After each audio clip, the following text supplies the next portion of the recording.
بسم اللہ الرحمن الرحیم۔ شروع اللہ کے نام سے جو بڑا مہربان نہایت رحم والا ہے۔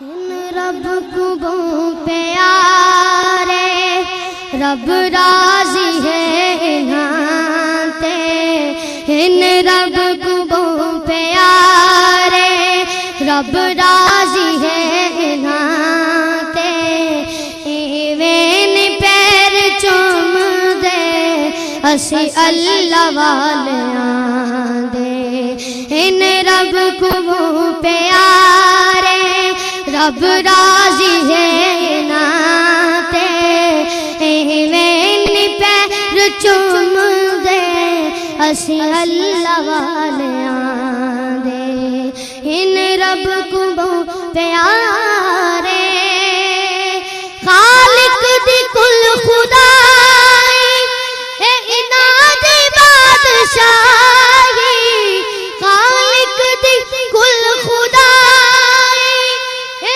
اناد بادشاہی، جو چاو دے نہ کر دے اے دین دے سپاہی، جو چاو دے نہ کر دے۔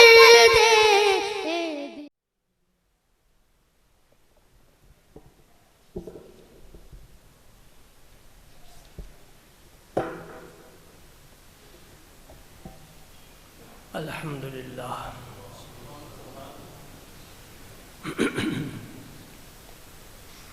الحمدللہ نحمده ونستعینه ونستغفره ونؤمن به ونتوکل علیہ، ونعوذ باللہ من شرور انفسنا ومن سیئات اعمالنا، من يهده الله فلا مضل له ومن يضلل فلا هادي له، وأشهد أن لا إله إلا الله وحده لا شريك له، وأشهد أن سيدنا ومولانا محمدا عبده ورسوله، أرسله الله بالحق بشيرا ونذيرا وداعيا إلى الله بإذنه وسراجا منيرا، وأشهد أن سيدنا محمدا صلى الله تعالى عليه وسلم بلغ الرسالة ونصح الأمة وكشف الغمة وجلى الظلمة وجاهد في سبيل الله وعبد ربه حتى أتاه اليقين۔ اللهم صل على سيدنا محمد وعلى آل سيدنا محمد وبارك وسلم، أما بعد فأعوذ بالله من الشيطان الرجيم، بسم الله الرحمن الرحيم، إن الله وملائكته يصلون على النبي يا أيها الذين آمنوا صلوا عليه وسلموا تسليما،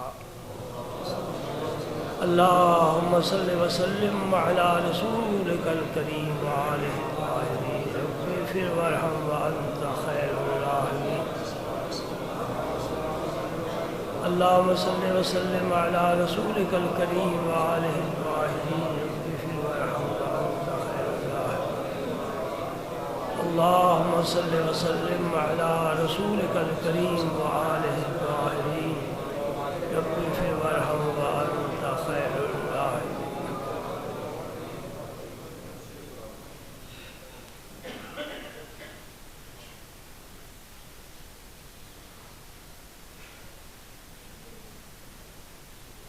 اللہ تعالیٰ نے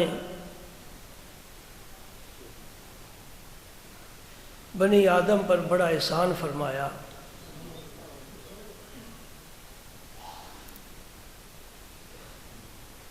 کہ دین اسلام بھی عطا فرمایا اور اس دین کو عملی طور پر پیش کرنے کے لیے اپنا حبیب بھی عطا فرمایا۔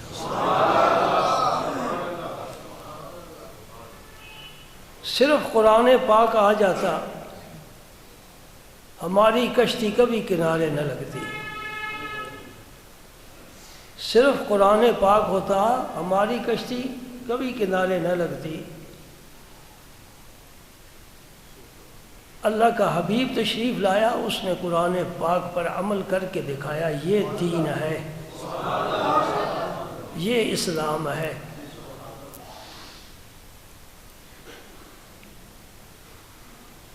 ہم تو نماز بھی نہ پڑھ سکتے،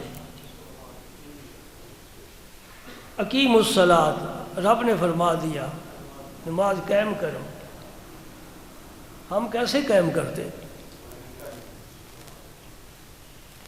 کس وقت پڑھتے؟ کس طرح پڑھتے؟ کیا خیال ہے آپ کا؟ نماز پڑھ لیتے؟ پہلے تو یہ بھی پتہ نہ ہوتا کہ صلاۃ کا معنی ہے نماز کے کوئی اور معنی بھی ہے۔ اہل عرب سے پوچھو تو وہ تو کہیں گے صلاۃ کے ہماری ڈکشنری میں 17 معنی، 17، 16 اور 1۔ اب کس پر عمل کریں؟ اللہ پاک نے احسان فرمایا، اپنا نبی ہمیں عطا فرمایا۔ نبی کریم صلی اللہ علیہ وسلم نے جہاں ہمیں دین دیا ہے اس دین کی روح بتائی ہے، اجتماعیت۔ روح دین کی کیا ہے؟ اس میں اتنا زور نہیں جتنا اس میں زور ہے، سمجھتے ہیں نا؟ یہ منتشر ہے، ان کو جمع کر لو تو بڑی طاقت بن جاتی ہے۔ اسلام نے ہمیں اجتماعیت کا درس دیا ہے۔ آپ دیکھ رہے ہیں کہ 5 وقت محلے کے نمازی جمع ہوتے ہیں، فرما مل کے نماز پڑھو۔ پھر ہفتے کے بعد دوسروں محلے سے بھی لوگ جمع ہو جاتے ہیں، دیہاتوں سے بھی لوگ آ جاتے ہیں جمعے کے دن، یہ بھی اجتماعیت ہے۔ پھر سال کے بعد رب فرماتا ہے کہ سارے علاقے کے لوگ جمع ہو جاؤ، یہ عید ہے۔ پھر حج فرض فرمایا، پوری دنیا کی مسلمان جمع ہو جاؤ۔ یہ اسلام کا بڑا خوبصورت نظام ہے، کسی دنیا کی ازم میں یہ نظام نہیں ہے، اجتماعیت۔ اور یہ اجتماعیت، دل ایک ہوں گے تو اجتماعیت ہوگی، دلوں میں انتشار ہو، جس طرح اتحاد قائم ہوتے ہیں۔ ہر فرقے کی عالم کہتے ہیں اتحاد اتحاد اتحاد، یہ سارا فراڈ ہے۔ جب تک دل متحد نہ ہو، جسم متحد ہونے کا کوئی فائدہ ہی نہیں۔ وہ بھی بغض لے کر بیٹھا ہے، وہ بھی نفرت لے کر بیٹھا ہے، تھوڑی دیر کے لیے اٹھ جائیں گے۔ اتحاد کا معنی یہ ہے کہ اپنی تنظیموں کے سارے منشور ختم کر دو، صرف اور صرف لا الہ الا اللہ کے پرچم کے نیچے جمع ہو جاؤ۔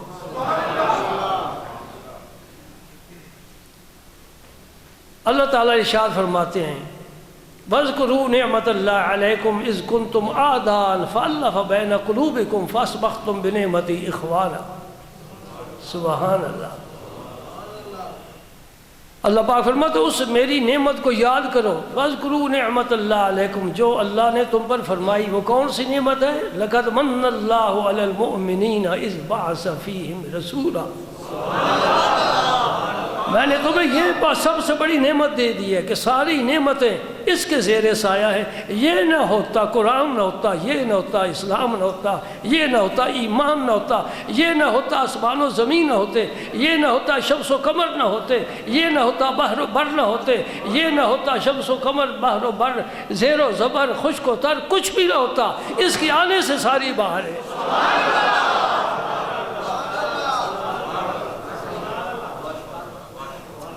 تم اس نعمت کا ذکر کیا کرو، میری اس نعمت کا ذکر کیا کرو۔ قرآن میں بھی حضور کو نعمت فرمایا، بخاری شریف میں بھی حدیث آتی ہے حضور کو نعمت فرمایا گیا ہے۔ وَاذْكُرُوا نِعْمَتَ اللَّهِ عَلَيْكُمْ إِذْ كُنْتُمْ أَعْدَاءً، تم آپس میں دشمن تھے، فَأَلَّفَ بَيْنَ قُلُوبِكُمْ، اللہ نے اس نعمت کی برکت سے تمہارے دلوں کو جوڑ دیا ہے۔ جب آپ ہجرت فرما کر مدینہ منورہ تشریف لائے، وہاں دو بہت بڑے قبیلے تھے، ایک اوس ایک خزرج۔ ان کی 120 سال سے جنگ جاری تھی، لڑ رہے تھے۔ اوس کو خزرج کا کوئی آدمی مل جاتا اسے قتل کر دیتے، انہیں ان کا کوئی مل جاتا یہ قتل کر لیتے۔ یہ انتقام لیتے لیتے صدی سے زیادہ عرصہ گزر چکا ہے۔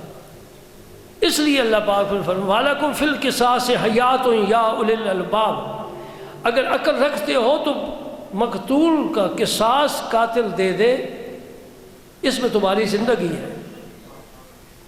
لڑائی ختم، سبحان اللہ۔ اللہ کا نبی آ گیا، کیا لے کر آیا مدینہ پاک میں؟ یہ بات سمجھو، اللہ کا نبی آیا مدینہ پاک میں، مکہ چھوڑ کر ہجرت فرما کر، کیا لے کر آیا؟ تلوار لے کر نہیں آیا، قرآن لے کر آیا ہے۔ اس لیے مورخ لکھنے پر مجبور ہے، مدینہ تلوار سے فتح نہیں ہوا، قرآن سے فتح ہوا۔ مدینہ طیبہ پر حملہ نہیں حضور نے کیا، انہوں نے خود ہی اپنی آنکھیں بچھا دی راستے میں۔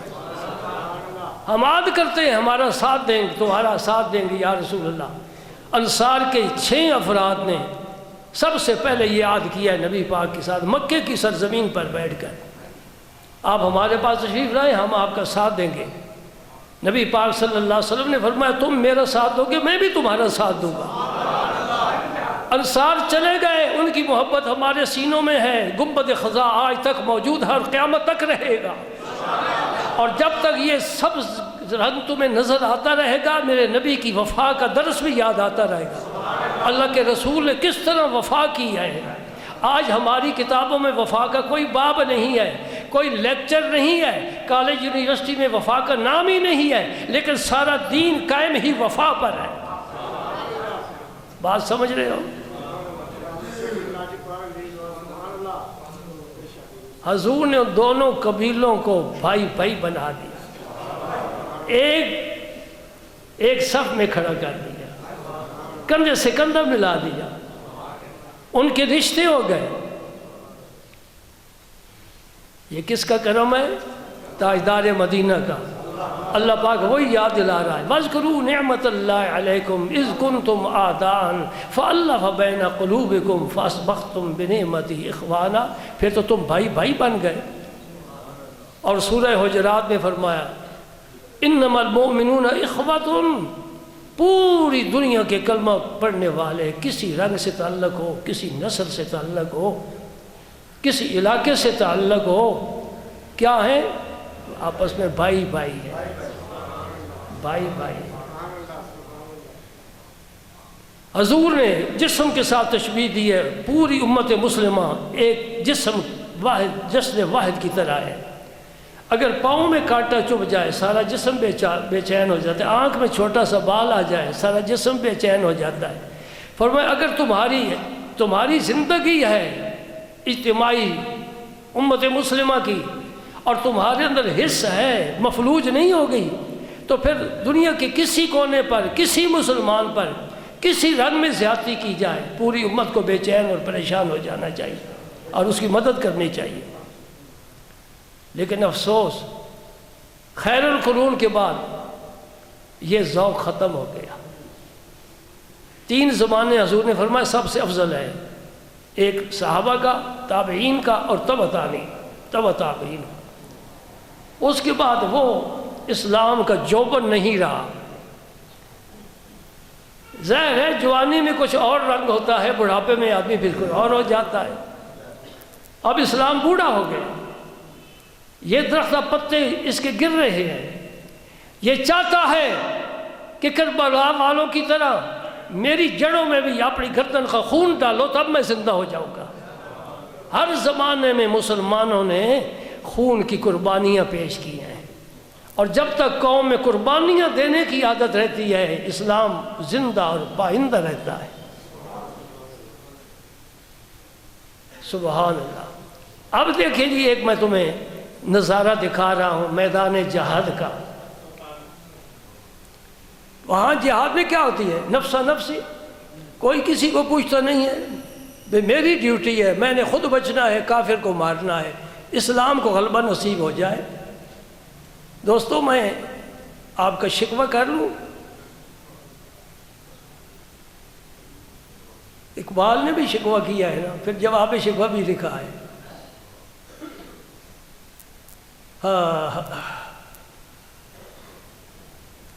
اللہ رحم فرما۔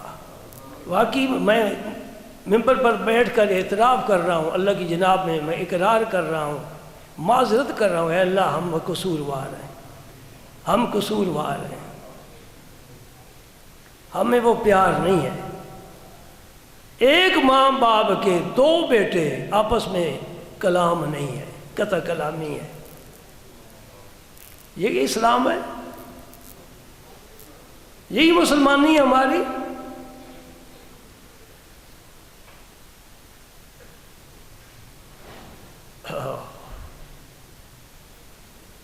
صحابہ لڑتے لڑتے لڑتے لڑتے زخم آ گئے، بے جان ہو کر گر گئے میدان جہاد میں، دوسرا ادھر گر گیا، تیسرا ادھر گر گیا۔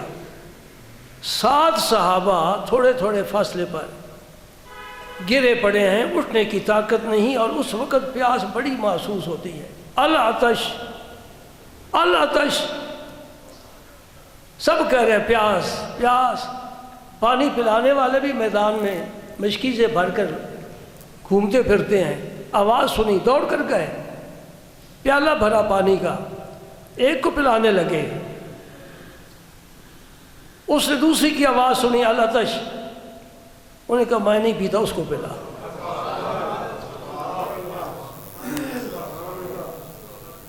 اس کے پاس پہنچا تو اس نے تیسرے نے آواز دی العطش، میں پیاسا ہوں۔ انہوں نے کہا ہو سکتا ہے وہ مجھ سے زیادہ پیاسا ہو، باری کہیں نہ جائے، جاؤ جاؤ اس کو پلاؤ۔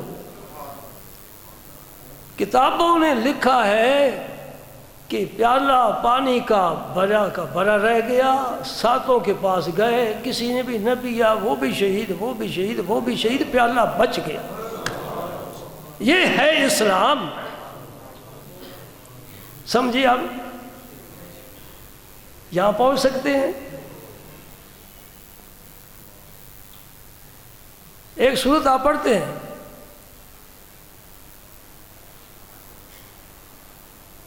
سبحان اللہ سبحان اللہ۔ قرآن پاک کی آخری 10 سورتوں میں ایک سورت ہے، اس کے آخر میں کیا آتا ہے؟ وَيَمْنَعُونَ الْمَاعُونَ، ان لوگوں کی ہلاکت ہے جو معون روکتے ہیں۔ معون کیا ہوتی ہے؟ ضرورت کی چیز، جو گھر میں عام استعمال میں چیز آتی ہے نا، وہ اگر کوئی مانگے اسے دے دے، نہ دے گا تو رب فرماتا تیرے لیے تو ہلاکت ہے۔ دیکھو نا قرآن کیسی تعلیم دے رہا ہے، تیرے گھر کو کتنا خوبصورت بنانا چاہتا ہے، تیرے ماحول میں خوشبو پھیلانا چاہتا ہے۔ اے ضرورت کی چیز ہے، دے دو، کوئی فرق اللہ راضی ہو جاتا ہے۔ تجھے کس نے دی ہے؟ جب آیا تھا لے کر آیا ہے، سوچا نہیں نا، تو خالی ہاتھ آیا تھا، کس نے دی ہے؟ اللہ نے دی ہے، تو پھر اللہ کے بندہ مانگ رہا ہے، اسے ضرورت دے دے۔ دوستو ہم بڑے شرمندہ ہیں، لیکن شوق بھی بڑے ہیں، پرواہ نہیں نا۔ وہ 7 آدمی جو شہید ہو رہے ہیں کس مدرسے کے طالب علم ہیں، کس یونیورسٹی سے فارغ ہیں؟ کہو نا میرے نبی کی نگاہ ناز سے فارغ ہے۔ میرے رسول نے ایسے لوگ تیار کیے ہیں کہ دوسروں کو ترجیح نہیں دینا اپنی ذات پر۔ ہاں، انصار کی یہ شان ہے، جب مہاجرین ہجرت کر تشریف لائے مدینہ پاک، مہاجرین کی آمد پر انصار نے اپنے گھروں کے دروازے کھول دیے۔ یہ میں محبت کا بیان کر رہا ہوں، میں اپنے موضوع سے دور نہیں ہوں، میں نے باب مکمل کرنا ہے، یا میں اس حدیث پاک کی تشریح کر رہا ہوں جو گزشتہ جمعے میں نے آپ کو بیان کی تھی۔ اپنے گھروں کے دروازے کھول دیے کہ یہ گھر بار چھوڑ کر آئے ہیں، یہاں مدینہ پاک میں ان کے لیے تو چوپڑی بھی کوئی نہیں، آؤ جی آؤ، آؤ جی آؤ۔ پھر انصار نے کیا کہا؟ کوئی کر کے دکھائے۔ انصار نے کہا بھائی میرا 2 باغ ہیں، ایک باغ تو لے لے، ایک میں لے لیتا ہوں۔ 2 دکانیں ہیں، دے دے گا کوئی دکان دوسرے کو جو دین کے لیے آیا ہے۔ اور میں انتہا کر رہا ہوں، اللہ کرے تمہارے دلوں میں بات اتر جائے۔ بخاری شریف میں حدیث موجود ہے، ایک انصاری کی 2 بیویاں تھیں، مہاجر تنہا آیا ہے، بچے بیوی وہاں چھوڑ کر آیا ہے۔ اس انصاری نے مہاجر سے کہا میری 2 بیویاں ہیں، تو جس سے پسند کرتا ہے میں طلاق دیتا ہوں، تو نکاح کر لے، ایک تیری ایک میری۔ خدا کی قسم یہاں تو جبریل بھی پریشان ہو جائے گا، فرشتے یہ کام نہیں کر سکتے جو نبی کے غلام کر رہے ہیں، کون اس حد تک پڑھ سکتا ہے؟ توجہ فرمائے نا ذرا۔ انصاری کہتا ہے میری 2 بیویاں ہیں، ایک میں تجھے دے دیتا ہوں، ایک میری خدمت کرے گی۔ اور مہاجرین نے کیا جواب دیا؟ انہوں نے کہا تیرے بچے تیری بیویاں سلامت، تیرے باغ تمہیں سلامت، ہم ہیں تجارت پیشہ لوگ، ہمیں بازار کا راستہ بتا دو، ہم اپنا کھانا پینا خود انتظام کر لیں گے۔ وہ بھی جیت گئے، وہ بھی جیت گئے۔ اس لیے حضور نے فرمایا الانصار منی وانا من الانصار، یہ کلمات امام حسین کے متعلق فرمائے۔ نبی پاک نے یہ کلمات علی المرتضیٰ کے متعلق فرمائے، لیکن آج انصار کو اعزاز مل رہا ہے، فرمایا انصار مجھ سے ہیں، میں انصار سے ہوں۔ اب یہ کوٹ آپ پہنتے ہیں، اس کے 2 کپڑے ہوتے ہیں، ایک اندر ایک باہر۔ نبی پاک صلی اللہ علیہ وسلم نے فرمایا کہ باقی ساری دنیا باہر کی ہے، اے میرے انصار تم اندر والا کپڑا ہو، یعنی میرے جسم اور تمہارے درمیان کوئی چیز حائل ہی نہیں ہو سکتی، تم میرے ساتھ ہو، میں تمہارے ساتھ۔ سبحان اللہ، سبحان اللہ، سبحان اللہ۔ ایک غزوے کا واقعہ سنو، واقعہ نہیں یہ حدیث سے ہے، یہ غزوہ حنین ہے، یہ فتح مکہ کے بعد ہوا، اور اس غزوے پر تمام قبائل نے یہ فیصلہ کیا کہ ہماری زندگی جب تک ہے، ہمارے ہاتھ میں تلواریں ہیں، ہم اسلام کا خاتمہ کر دیں گے۔ کتنے ہیں یہ لوگ؟ ہماری بڑی قوت ہے، ہر قبیلہ اٹھ کر آ گیا، ہر قبیلہ اٹھ کر آ گیا۔ ادھر نبی پاک کے صرف غلام ہی تھے، لیکن یہ اللہ کے شعر ہے، تقدیر ان کے ساتھ چلتی ہے، ایک حیدر کرار کی تلوار ہی کافی ہے۔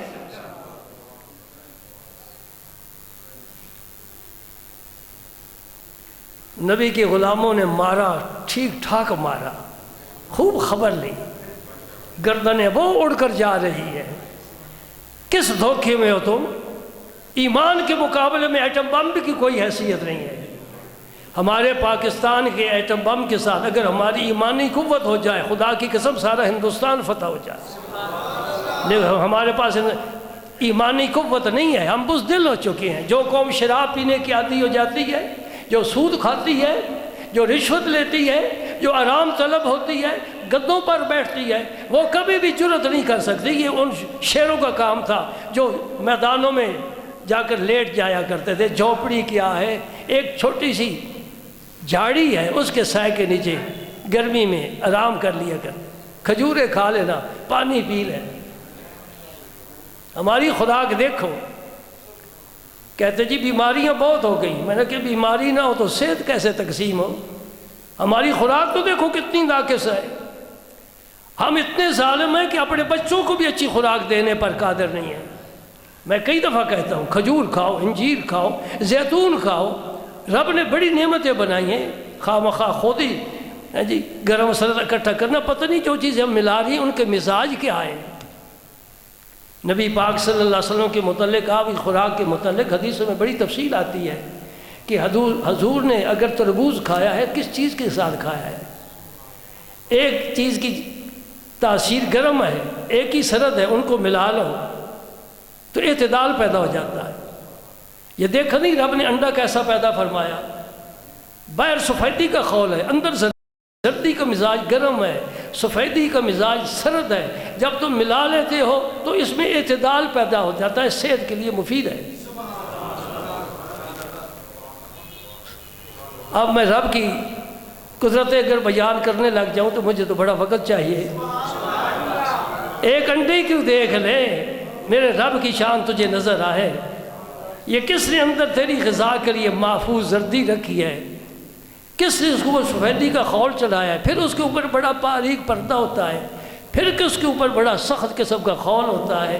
یہ تیری غذا کے لیے، کھیتیاں سرسبز ہیں تیری غذا کے لیے، یہ جہاں تیرے لیے ہے، تو خدا کے لیے۔ آئے کبھی میرا سر اللہ کے حضور جھکتا اور نہ اٹھتا، میری معراج تھی۔ اس کو پہچانو جو اتنا کریم ہے۔ ہم سوئے ہوئے ہیں، ہماری سانس چل رہی ہے، دل کی حرکت قائم ہے، ہم غافل ہیں، ہم نہیں چلا سکتے جب تک وہ نہ چاہے، اس کے ارادے سے چاہے۔ ایک ہی 120 سال عمر ہے، 120 سال سے یہ لوتھڑا مسلسل حرکت کر رہا ہے کہ کون کر رہا ہے؟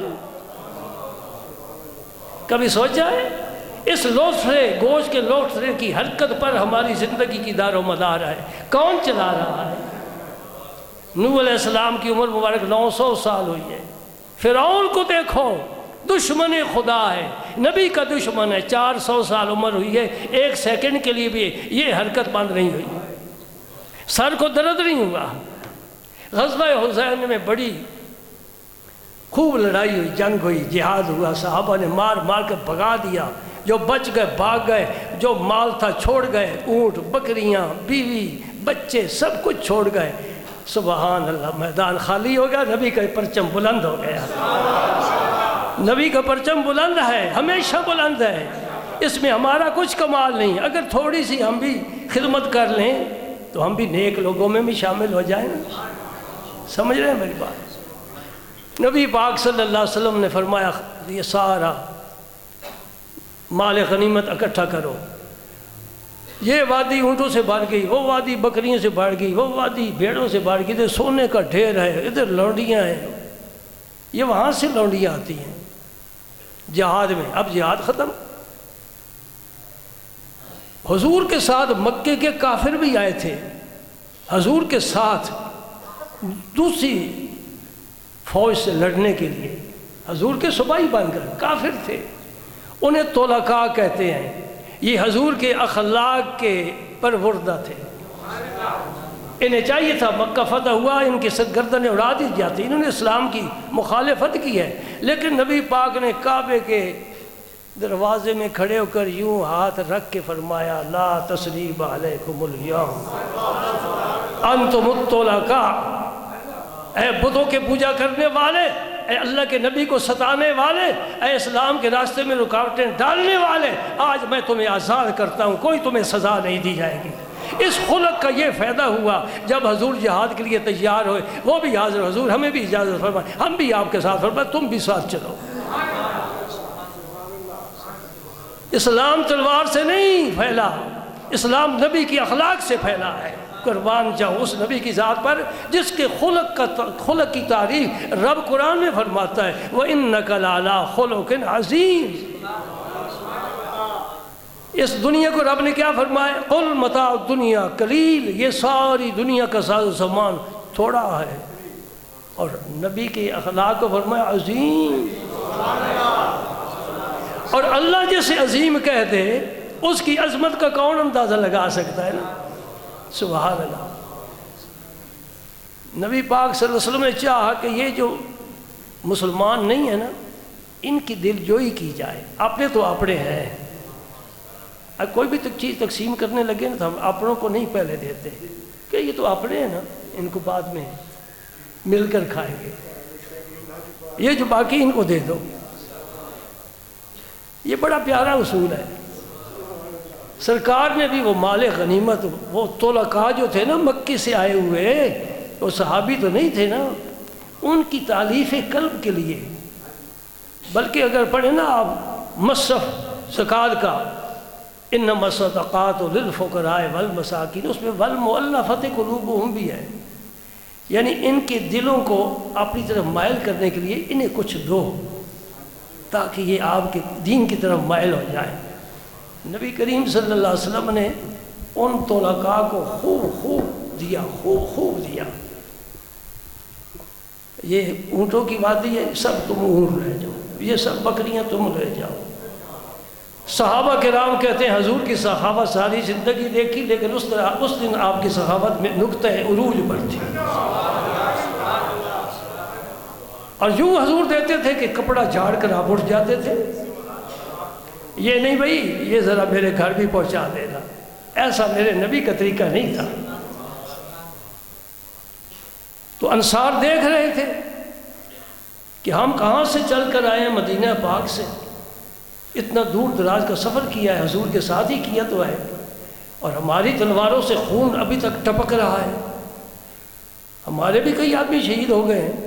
اور جب مال غنیمت کی تقسیم کا وقت آیا تو حضور نے مکے والوں کو دیا، یہ حضور کا اپنا شہر ہے، اپنے شہر والوں کو نوازا ہے۔ یہ بات چلتے چلتے حضور تک بھی پہنچ گئی۔ سبحان اللہ، بڑے مزے کی بات ہے۔ آپ جب یہاں آتے ہیں تو ہم آپ کو دال نہیں کھلاتے، دیسی مرغ کی بریانی کھلاتے ہیں، یہ روحانی غذا ہے نا، قربان جائے۔ آپ ایک خیمے میں تشریف فرما ہوئے تو فرمایا انصار کو بلاؤ، مہاجر کوئی بھی نہ آئے، صرف انصار آئے۔ انصار اکٹھے ہو گئے۔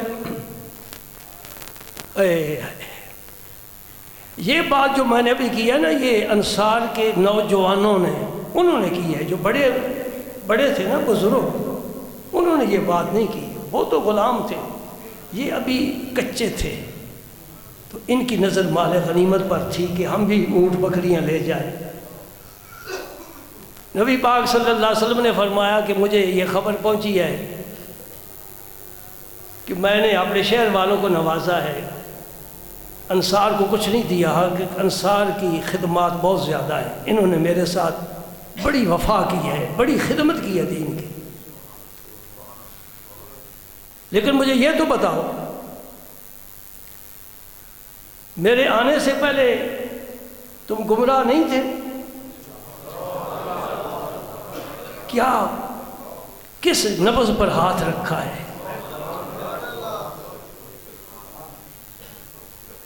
صحابہ نے کہ یا رسول اللہ، ہمیں دین اسلام کا حق کا قطعاً کوئی پتہ نہیں تھا، آپ تشریف لائے تو ہمیں پتہ نہیں۔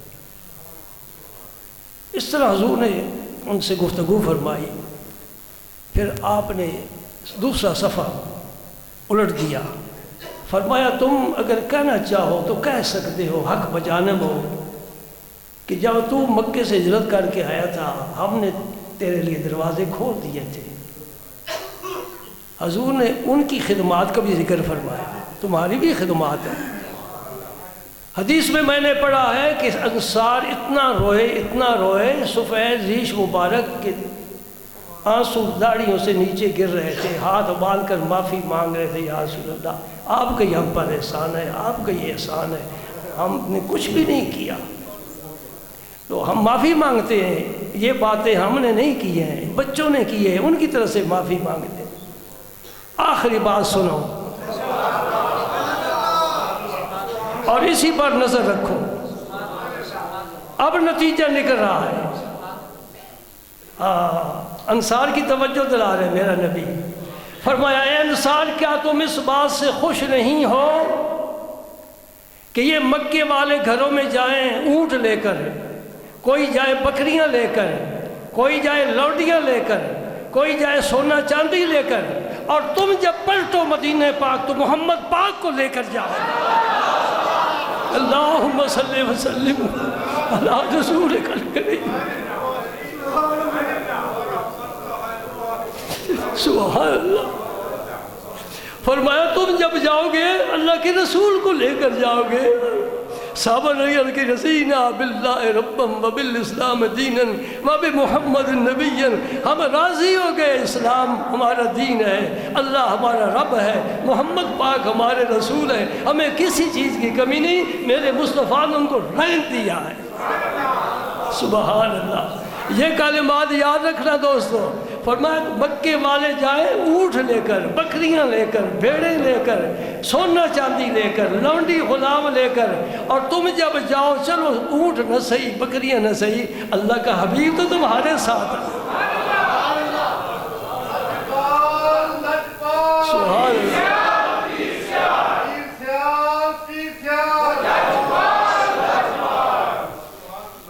یہ عاجز، یہ مسکین، یہ ناتواں، یہ خاکسار کیا عرض کرتا ہے؟ کوٹھیاں نہیں، فیکٹریاں نہیں، ملیں نہیں، ہم ٹرانسپورٹر نہیں، بزنس مین نہیں، سیاست میں کوئی ہمارا نام نہیں، لیکن خدا کی قسم، رب ذوالجلال کی قسم، میں اپنے رب پر اتنا راضی ہوں کہ یہ قرآن میرے پاس ہے، رسول اللہ کا منبر میرے پاس ہے، مجھے اور کیا چاہیے؟ اور الحمدللہ الحمدللہ الحمدللہ، میں کتنی دفعہ اللہ کا شکر ادا کروں، رب نے مجھے اولاد بھی ایسی عطا فرمائی ہے جو میرے بزرگوں کے راستے پر چل رہی ہے۔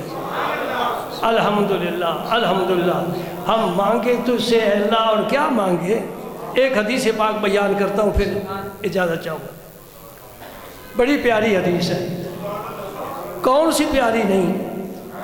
آج دن تک کوئی ایسی حدیث سنی ہے جو پیاری نہ ہو؟ کیوں؟ جس کی ہے وہ بڑا پیارا ہے، جس کی حدیثیں ہیں وہ بڑا پیارا ہے۔ ہاں، پھول سے ہمیشہ خوشبو ہی آئے گی، کبھی بدبو نہیں آ سکتی۔ چاند سے ہمیشہ روشنی آئے گی، کبھی اندھیرا نہیں آئے گا۔ سورج سے ہمیشہ روشنی روشنی روشنی۔ چاند سورج روشنی دینے والے ہیں، ستارہ حسن و جمال والے ہیں، اور میرا نبی کمال والا ہے۔ یا صاحب الکمال و یا سید البشر من وجهک المنیر لقد نور القمر لا يمکن الثناء کما کان حقه بعد از خدا بزرگ توئی قصہ مختصر۔ سبحان اللہ سبحان اللہ۔ سنو میرے دوستو، سنو میرے دوستو، سنو میرے دوستو، تمہارا آنا مبارک۔ سحری کی وقت میرے کریم آقا کو ایک صحابی نے وضو کرایا نماز تہجد کے لیے۔ سنتے جاؤ، میرا نبی وضو کا محتاج نہیں تھا۔ انوکھی بات، انوکھی بات، ہم جب بھی سو کر اٹھیں گے ذرا ٹیک لگائی نا، اونگ آ گئی، وضو کیا، اٹھ بھائی وضو کر پھر نماز پڑھنا۔ ہم وضو کے بغیر نماز نہیں پڑھ سکتے۔ بڑی بڑی پیاری بات، سوچو سوچو، وہ ہماری طرح ہے جی؟ مجھے کوئی بنا کر دکھائے تو صحیح، کلمہ ہی ایک نہیں ہے۔ ہم پڑھتے محمد الرسول اللہ، وہ کہتے انی رسول اللہ۔ توجہ ہے؟ ہم محمد انی رسول اللہ جو پڑھے گا بھی ایمان ہو جائے گا، نبی پڑھے تو پورا ایمان۔ ہم پر 5 نمازیں فرض، نبی پر 6 نمازیں فرض، تہجد کی نماز۔ ہم پر زکوٰۃ فرض، نبی پر زکوٰۃ فرض نہیں، کہ نبی کا مصرف ہی کوئی نہیں۔ یہ سب غلام ہے، کسے دیں؟ مصرف ہی کوئی نہیں، نبی پر زکوٰۃ فرض ہے ہی نہیں۔ اور حج، ہم حج کرتے ہیں، نبی حج نہیں کرتا، نبی اپنی ادائیں بکھیرتا ہے۔ نبی حج نہیں کرتا، نبی اپنی ادائیں تقسیم کرتا ہے۔ اس طرح کرنا ہے تو تمہارا حج ہوگا، اس طرح نہ کیے تو حج نہیں ہوگا۔ سارے نمازی بیٹھے ہو، ابھی جمعے کی نماز کے ساتھ میں عصر کی نماز پڑھا سکتا ہوں؟ کیوں؟ میں مولوی نہیں ہوں، تو میرے مقتدی ہو۔ اگر میں کہوں بھائی صاحب پڑھاؤ، عصر کی نماز پڑھنی ہے، تو کیا بھاگ جاؤ گے؟ پھر یاری تو نہ ہوئی نا۔ ان الصلاۃ کانت علی المؤمنین کتابا موقوتا، قرآن پڑھنے نہیں دیتا، قرآن کہتا ہے وقت آئے گا تو پڑھنا۔ لیکن جب حج پر جاتے ہو، حاجی بیٹھے ہیں، اللہ بچائے،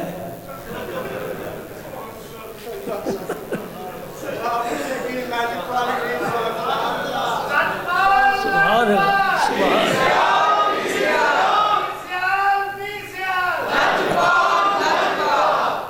اللہ۔ ہمارے ایک حاجی صاحب ہیں، جب بھی ہم حاجی کا ذکر کرتے تو کہتے ہیں میرا ہو رہا ہے۔ میں کہا جی اور بھی دنیا میں حاجی ہیں نا، آپ کیوں خواہ مخواہ۔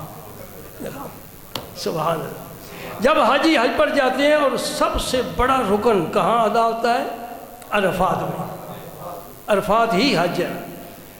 اگر کوئی سویا ہوا بھی وہاں سے گزر جائے نا، سواری پر سو گیا، سواری گزر گئی، اس کا حج ہو گیا۔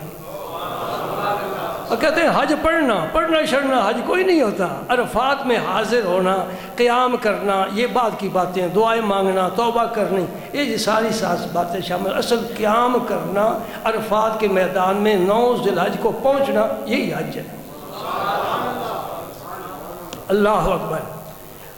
اچھا یہاں تو آپ میرے ساتھ عصر کی نماز زور کے ساتھ نہیں پڑھ سکتے، تو وہاں سارے دنیا کے حاجی، بڑے بڑے عالم بھی ہوتے ہیں، بزرگ بھی ہوتے ہیں، ولی بھی ہوتے ہیں، وہ سارے عصر کی نماز زور کے ساتھ پڑھتے ہیں۔ کوئی بیٹھا ہے حاجی؟ کوئی بیٹھا بھی آپ نہیں بولے گا کہ میں حاجی ہوں۔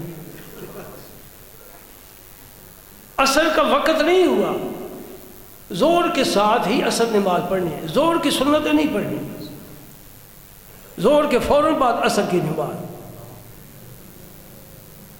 اچھا اب حکم ہو گیا معلم کا، گاڑی میں بیٹھو، گاڑی میں بیٹھ گئے، سورج غروب ہو رہا ہے، اور خدا کے بندے بھی تو معافی مانگی رب سے، اب نماز کا وقت ہے، نماز پڑھ۔ نہیں حاجی یلا، حاجی یلا۔ جو ہی سورج غروب ہوگا وہاں سے قافلے مزدلفہ کے لیے روانہ ہو جائیں گے۔ راستے میں مغرب کا نماز کا وقت آتا ہے، ایک حاجی بھی سجدہ نہیں دے گا، اس لیے میں کہتے ہیں اللہ بچائے۔ پر نماز کا وقت ہے، کوئی بھی نماز نہیں پڑھتا مغرب کی۔ مزدلفہ پہ پہنچتے ہیں کوئی 11 بجے، کوئی 12 بجے، رش اور ہجوم بہت ہوتا ہے، وہاں جا کر عشاء کی نماز کے ساتھ مغرب کی نماز پڑھتے ہیں۔ اور مولوی صاحب یہ تو بتاؤ، جب نماز کا وقت نہیں ہے تو پڑھ رہے ہو، جب وقت ہے تو نہیں پڑھ رہے، یہ کون سا دین ہے؟ کس قرآن کی آیت میں لکھا ہوا ہے؟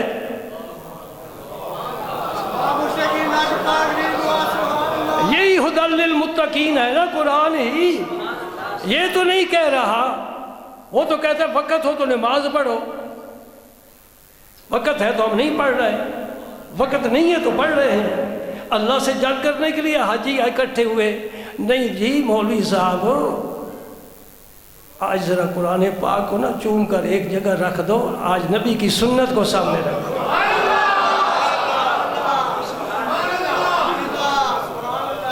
رب نے فرمایا اطیعوا اللہ و اطیعوا الرسول، ایک جگہ اپنی اطاعت کا نام ہی نہیں لیا۔ اللہ پاک فرمایا میری اطاعت کرو یا نہ کرو، من یطع الرسول فقد اطاع اللہ، جس نے رسول کی اطاعت کی بس میری بھی ہو گئی۔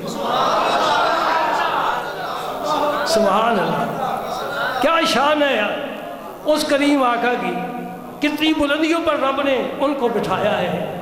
زمانہ جب دیکھتا ہے تو پگڑی گرتی ہے، کوئی نہیں دیکھ سکتا کہ کہاں اللہ کا نبی ہے، جبریل کو نہیں پتہ چل سکا۔ سبحان اللہ، سبحان اللہ۔ وہ حدیث پھر میں کبھی بیان کروں گا، وقت زیادہ ہو جائے گا، حدیث بڑی پیاری ہے۔ شوق ہے آپ کو سننے کا؟ ہاتھ کھڑے کرو، سب کو شوق ہے؟ اچھا تو پھر کل اسی وقت آ جانا، میں دیکھتا ہوں نا شوق ہاتھ کھڑے کیے نا، یہ کوئی الیکشن کا تو نہیں، جلسہ ووٹ مانگ رہا ہوں، ہاتھ کھڑے کرو، کون دے گا؟ جو بھی آئے دیں گے، آپ کو ہی دیں گے۔ کیا دیں گے؟ جواب۔ انشاءاللہ زندگی پھر بیان کروں گا، بڑی پیاری حدیث ہے، سرور آ جاتا ہے، روح تازہ ہو جاتی ہے۔ بس یہ کام ایک کیا کرو، میری بات مانو۔ آپ پرانے دوست ہیں نا، کب سے جمعہ پڑھ رہے ہیں، کچھ نئے بھی ہوں گے، جب نئے پرانوں میں آ جائے تو وہ بھی پرانے ہی سمجھو گے، ذوق سے آئے، محبت سے آئے۔ آپ نے محلے کی مسجدیں چھوڑ کر یہاں آتے ہو تو پھر مجھے کوئی فائدہ پہنچاؤ، میں آپ کو فائدہ پہنچا رہا ہوں نا جی، فائدہ پہنچا رہا ہوں، آپ مجھے فائدہ کیوں نہیں پہنچاتے؟ مجھے کیا فائدہ پہنچانا ہے؟ میری بات مانا کرو، بس یہ میرا فائدہ ہے، میں مالی کوئی منفعت نہیں چاہتا۔ حضور محبوب الہی نے فرمایا تھا اس روپے سے پیار کرتا ہے، ساری کرتے ہیں، ضروریات مجبور کرتی ہیں، اس روپے سے پیار کرتا ہے کہ پاس رہے کوئی فائدہ نہیں دیتا، لاکھ ہے، کروڑ ہے، ارب ہے، کچھ فائدہ نہیں۔ فرماتے جب تیرے ہاتھ سے نکلتا ہے، تجھ سے جدا ہوتا ہے، تجھے چھوڑ کر جاتا ہے، پھر فائدہ دیتا ہے۔ کوئی ذہن میں بات بٹھاؤ نا، سبحان اللہ۔ کن کی بات ہے؟ جو محبوبوں کے سردار ہیں، ولیوں کے سلطان ہیں، حسینوں سے زیادہ حسین ہیں، نازنین ہیں، محجبین ہیں، خدا کی قسم لاجواب ہے، بے مثال ہے۔ سیدہ آمنہ رضی اللہ عنہ، سیدہ فاطمہ الزہراء قیامت کے دن جب اس شہزادے کو دیکھے گی، محبت اور پیار سے بوس لے گی پیشانی پر، ہاں تو میرا فرزند نکلا ہے، تو نے میرا کام مکمل کیا ہے۔ ہاں سید ہو تو ایسا جیسے نظام الدین اولیاء ہے، سید ہو تو ایسا ہو جیسا خواجہ خواجگاہ معین الدین اجمیری ہے، سید ہو تو ایسا ہو جیسے شیخ عبد القادر جیلانی ہے۔ دین اسلام کو بلند کر دیا ہے، پرچم بلند کر دیا ہے، زندگی وقف کر دیا ہے۔ ہاں حفیظ جلندری کا شعر سنو پھر اٹھو نماز پڑھو، وہ کیا کہتا ہے؟ اس نے شاہ نامہ اسلام لکھا اور اس کے ابتداء نے ایک شعر لکھا، مجھے بڑا پسند ہے۔ وہ کہتا ہے تمنا ہے کہ اس دنیا میں کوئی کام کر جاؤں، میرج حال بنا جانا یہ کام کرنا نہیں ہے، کسی دریا کے کنارے پر کوئی بہت بڑا ہوٹل لمبا چوڑا اونچا نیچا بنا دینا یہ کام نہیں ہے، بچوں کو انگلینڈ امریکہ سیٹ کر لینا یہ کام نہیں ہے، بیٹی کو ڈاکٹر بنا لینا یہ کام نہیں ہے، یہ ادھر کی ہے، ادھر ہی رہ جائے۔ تمنا ہے کہ اس دنیا میں کوئی کام کر جاؤں، اگر کچھ ہو سکے تو خدمت اسلام کر جاؤں، اگر کچھ ہو سکے تو الحمدللہ۔ اس فقیر کی پوری زندگی، اب 75 سال سے میں آگے تجاوز کر گیا ہوں، معلوم نہیں کب تک گاڑی چلے گی، مالک ہے، ساری زندگی یا دین پڑھا ہے یا پڑھایا ہے اور سکھایا ہے، دوسرا کوئی کام نہیں کیا۔ میں پھر بھی یہ تمنا رکھتا ہوں کہ اللہ میں کچھ نہیں کر سکا، تیرے دین کی خدمت مجھے توفیق عطا فرما، میں اور زیادہ خود بھی دین کی خدمت کروں، اور میں دعا کرنے لگوں، آپ سب آمین کہیں، اے اللہ میری قیامت تک میری آل در اولاد کو دین کی خدمت پر معمول کر۔ وآخر دعوانا الحمد للہ۔